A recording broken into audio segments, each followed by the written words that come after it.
Hello everyone and welcome to a new video. MC-Mura here, and in today's video I wanted to briefly talk about stagger pressure and how you can practice it. Stagger pressure is pretty much delaying your pressure to catch your opponent trying to hit a button or trying to break a throw or whatever, right? More often than not, you will see many players in Street Fighter 5 doing something like this. Normal, wake up, normal, woke up, normal, woke up, normal, woke up, normal. I'm sure you have seen it all the time, especially characters with really fast walk speeds like Cammy, for example.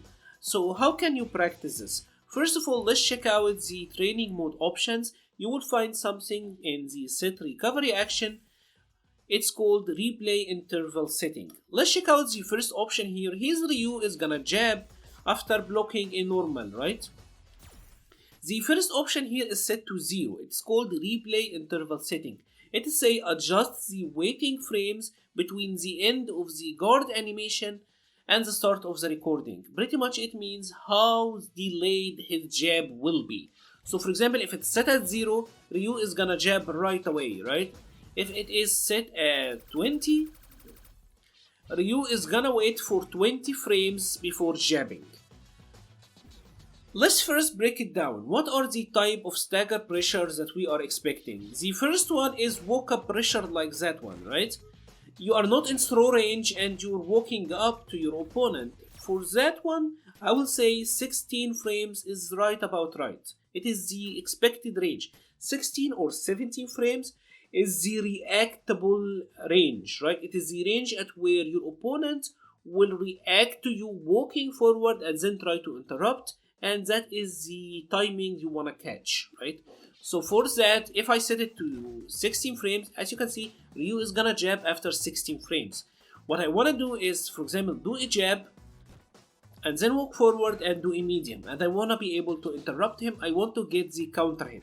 If done right, it should look something like this, right? Notice that I walked up a little bit and then did my crouching medium punch, and I was able to catch his interruption, right?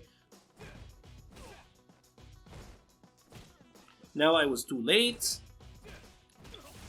Now I got it correctly, right? Obviously different players have different timing, but 16 or 17 frames from my experience is the typical reaction time, right?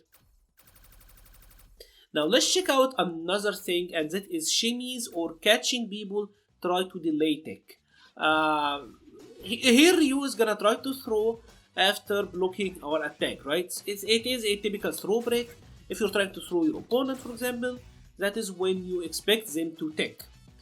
And in Street Fighter 5, more often than not, people try to delay tech. And what is delay teching? Delay teching is pretty much taking a little bit late so that you get to block a block string and also take a throw. And from my experience, this is around 6 frames. This is the window where this is most likely to happen. Like this 6 to 8 frames is the expected delay. So for example, if we are set at 6 frames here, you will see that Ryu is able to delay take most of our throws, right?